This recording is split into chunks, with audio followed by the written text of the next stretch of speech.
चौकी शीतल सुहावनी स्फूर्तिमयी संध्या, गंगा का तट, टेसुओं से लहलहाता हुआ ढाक का मैदान, बरगद का छायादार वृक्ष, उसके नीचे बंधी हुई गायें भैंसे, कद्दू और लौकी की बेलों से लहराती हुई झोपड़ियां, न कहीं गर्द न गुबार, न शोर न गुल।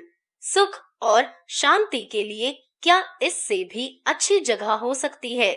नीचे स्वर्णमयी गंगा लाल काले नीले आवरण से चमकती हुई मंद स्वरों में गाती, कहीं लपकती, कहीं झिझकती, कहीं चपल, कहीं गंभीर, अनंत अंधकार की ओर चली जा रही है, मानो बहुरंजित बाल स्मृति क्रीड़ा और विनोद की गोद में खेलती हुई, चिंता में, संघर्ष में, अंधकार में भविष्य की ओर चली जा रही हो। देवी और रमा ने यहीं प्रयाग के समीप आकर आश्रय लिया है।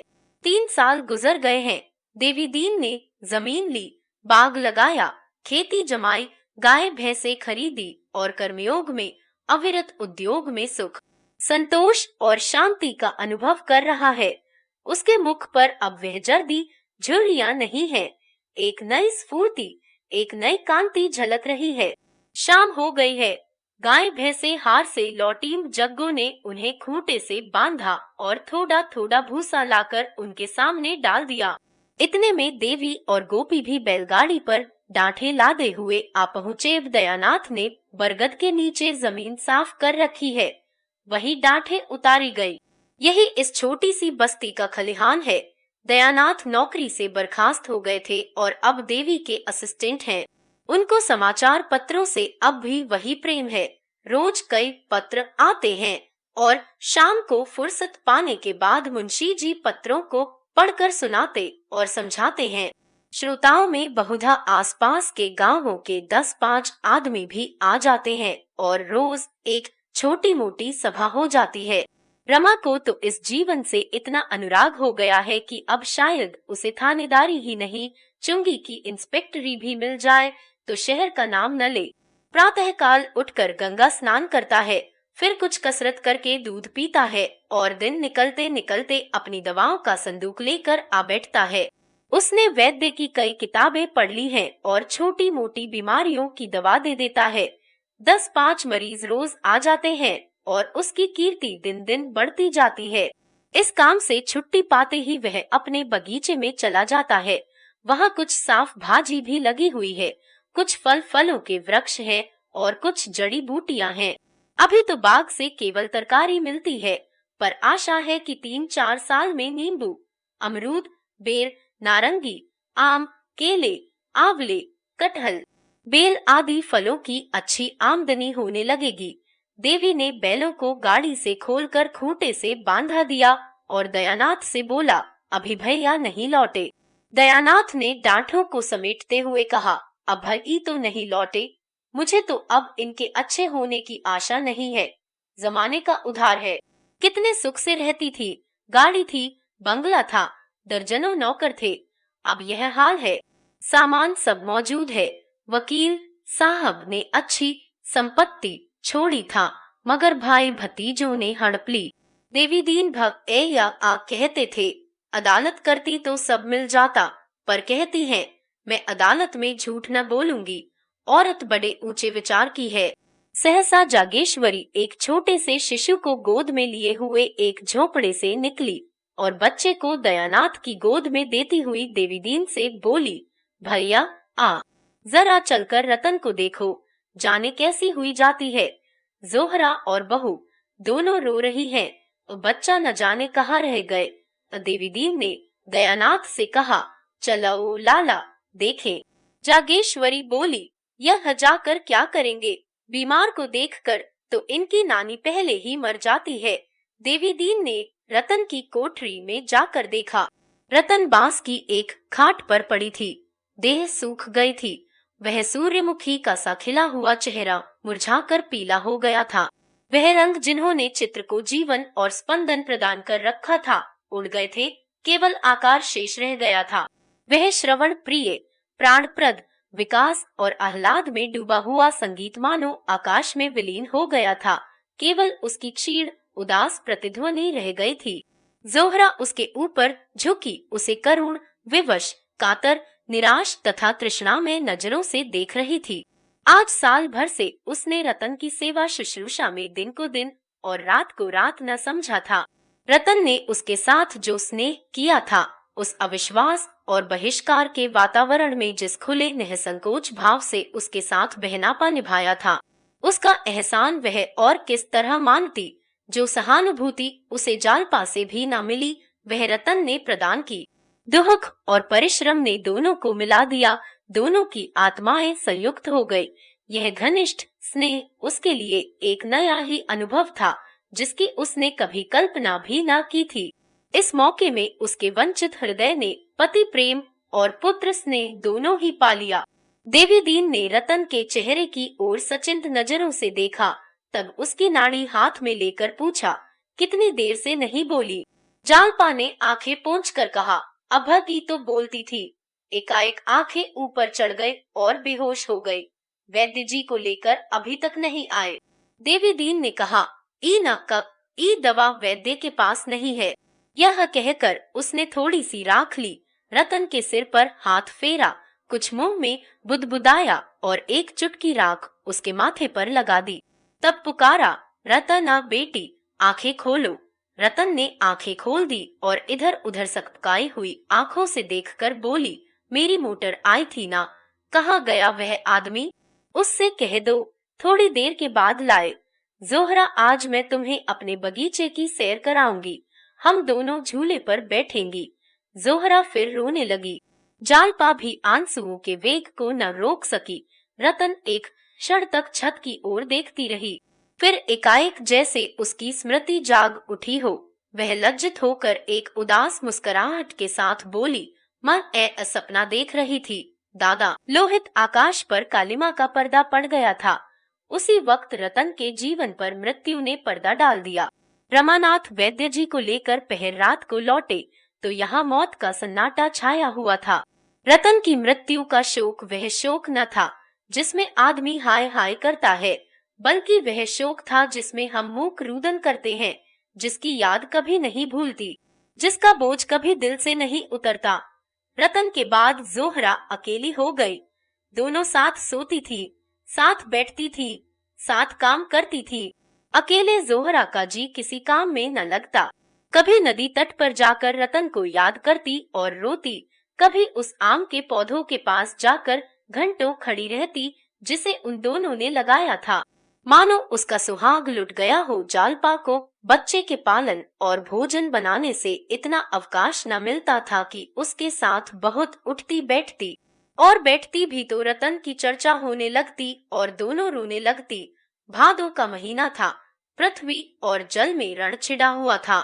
जल की सेनाएं वायुयान पर चढ़कर आकाश से जलशरों की वर्षा कर रही थी। उसकी थल सेनाओं ने पृथ्वी पर उत्पात मचा रखा था। गंगा गांवों और कस्बों को निफल रही थी। गांव के गांव बहते चले जाते थे। जोहरा नदी के तट पर बाढ़ का तमाशा देखने लगी। वह कृशांगी गंगा इतनी विशाल हो सकती है, इसका वह अनुमान भी न कर सकती थी। लहरें उन्मभा होकर गरजती, मुंह से फन निकालती, हाथों उछल रही थी, चतुर डकैतों की तरह पैंतरे बदल रही थी। कभी एक कदम आती, फिर पीछे लौट पड़ती और चक्कर खाकर फिर आगे को लपकती। कहीं कोई झोंपड़ा डगमगाता तेजी से बहा जा रहा था, मानो कोई शराबी दौड़ा जाता हो। कहीं कोई वृक्ष डाल पत्तों समेत डूबता उतराता किसी पाषाण युग के जंतु की भांति तैरता चला जाता था। गायें और भैंसे, खाट और तख्ते मानो तिलस्मी चित्रों की भांति आंखों के सामने से निकले जाते थे। सहसा एक किश्ती नजर आई। उस पर कई स्त्री पुरुष बैठे थे। बैठे क्या थे? चिमटे हुए थे। किश्ती कभी ऊपर जाती, कभी नीचे आती। बस यही मालूम होता था कि अब उल्टी, अब उल्टी। पर वाह रे साहस, सब अब भी गंगा माता की जय पुकारते जाते थे। स्त्रियां अब भी गंगा के यश के गीत गाती थी। जीवन और मृत्यु का ऐसा संघर्ष किसने देखा होगा? दोनों तरफ के आदमी किनारे पर एक तनाव की दशा में हृदय को दबाए खड़े थे। जब किश्ती करवट लेती तो लोगों के दिल उछल उछल कर ओठों तक आ जाते। रस्सियां फेंकने की कोशिश की जाती, पर रस्सी बीच ही में फिर पड़ती थी। एकाएक एक बार किश्ती उलट ही गई। सभी प्राणी लहरों में समा गए। एक क्षण कई स्त्री पुरुष डूबते उतराते दिखाई दिए, फिर निगाहों से ओझल हो गए। केवल एक उजली सी चीज किनारे की ओर चली आ रही थी। वह एक रेले में तट से कोई 20 गज तक आ गई। समीप से मालूम हुआ स्त्री है। जोहरा, जालपा और रमा तीनों खड़े थे। स्त्री की गोद में एक बच्चा भी नजर आता था। दोनों को निकाल लाने के लिए तीनों विकल हो उठे, पर 20 गज तक तैरकर उस तरफ जाना आसान न था। फिर रमा तैरने में बहुत कुशल न था। कहीं लहरों के जोर में पांव उखड़ जाएं, तो फिर बंगाल की खाड़ी के सिवा और कहीं ठिकाना न लगे। जोहरा ने कहा, मैं ये जाती हूँ। रमा ने लजाते हुए कहा, जाने को तो मैं तैयार हूँ, लेकिन वहां तक पहुँच भी सकूंगा, इसमें संदेह है। कितना तोड़ है?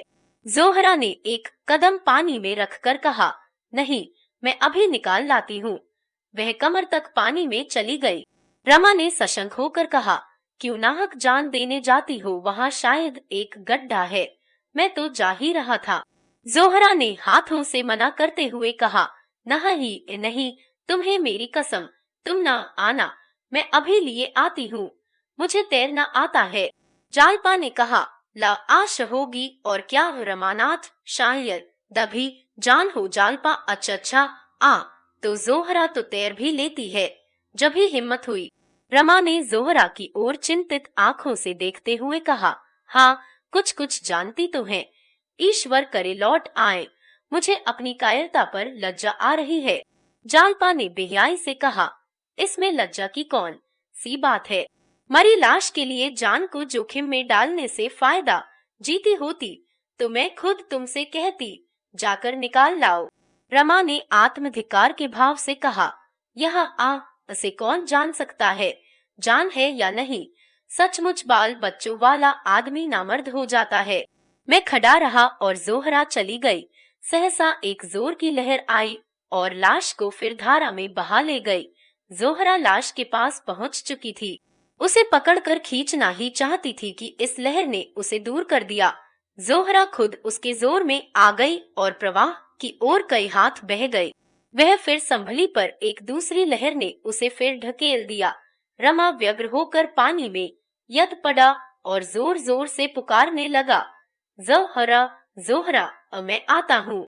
मगर जोहरा में अब लहरों से लड़ने की शक्ति न थी। वह वेग से लाश के साथ ही धारे में बही जा रही थी। उसके हाथ पांव हिलना बंद हो गए थे। एकाएक एक ऐसा रेला आया कि दोनों ही उसमें समा गए। 1 मिनट के बाद जोहरा के काले बाल नजर आए। केवल एक क्षण तक यही अंतिम झलक थी, फिर वह नजर न आई। रमा कोई 100 गज तक जोरों के साथ हाथ पांव मारता हुआ गया, लेकिन इतनी ही दूर में लहरों के वेग के कारण उसका दम फूल गया। अब आगे जाए कहाँ? जोहरा का तो कहीं पता भी न था। वही आखिरी झलक आंखों के सामने थी। किनारे पर जालपा खड़ी हाय हाय कर रही थी, यहाँ तक कि वह भी पानी में कूद पड़ी। रमा अब आगे न बढ़ सका। एक शक्ति आगे खींचती थी, एक पीछे। आगे की शक्ति में अनुराग था, निराशा थी, बलिदान था। पीछे की शक्ति में कर्तव्य था, स्नेह था, बंधन था। बंधन ने रोक लिया। वह लौट पड़ा। कई मिनट तक जालपा और रमा घुटनों तक पानी में खड़े उसी तरफ ताकते रहे। रमा की जबान आत्मधिकार ने बंद कर रखी थी, जालपा की शोक और लज्जा ने। आखिर रमा ने कहा, पानर, ई में क्यों खड़ी हो? सर्दी हो जाएगी। जालपा पानी से निकलकर तट पर खड़ी हो गई, पर मुंह से कुछ न बोली। मृत्यु के इस आघात ने उसे पराभूत कर दिया था। जीवन कितना अस्थिर है, यह घटना आज दूसरी बार उसकी आंखों के सामने चरितार्थ हुई। रतन के मरने की पहले से आशंका थी। मालूम था कि वह थोड़े दिनों की मेहमान है, मगर जोहरा की मौत तो वज्राघात के समान थी। अभी आधा घड़ी पहले तीनों आदमी प्रसन्नचित्त जल क्रीड़ा देखने चले थे। किसे शंका थी कि मृत्यु की ऐसी भीषण पीड़ा उनको देखनी पड़ेगी? इन 4 सालों में जोहरा ने अपनी सेवा, आत्मत्याग और सरल स्वभाव से सभी को मुग्ध कर लिया था। उसके अतीत को मिटाने के लिए, अपने पिछले दागों को धो डालने के लिए उसके पास इसके सिवा और क्या उपाय था। उसकी सारी कामनाएं, सारी वासनाएं सेवा में लीन हो गई। कलकत्ता में वह विलास और मनोरंजन की वस्तु थी। शायद कोई भला आदमी उसे अपने घर में न घुसने देता। यहाँ सभी उसके साथ घर के प्राणी का सा व्यवहार करते थे। दयानाथ और जागेश्वरी को यह कहकर शांत कर दिया गया था कि वह देवी दीन की विधवा बहू है। जोहरा ने कलकत्ता में जालपा से केवल उसके साथ रहने की भिक्षा मांगी थी। अपने जीवन से उसे घृणा हो गई थी। जालपा की विश्वास में उदारता ने उसे आत्मशुद्धि के पथ पर डाल दिया। रतन का पवित्र निष्काम जीवन उसे प्रोत्साहित किया करता था। थोड़ी देर के बाद रमा भी पानी से निकला और शोक में डूबा हुआ घर की ओर चला।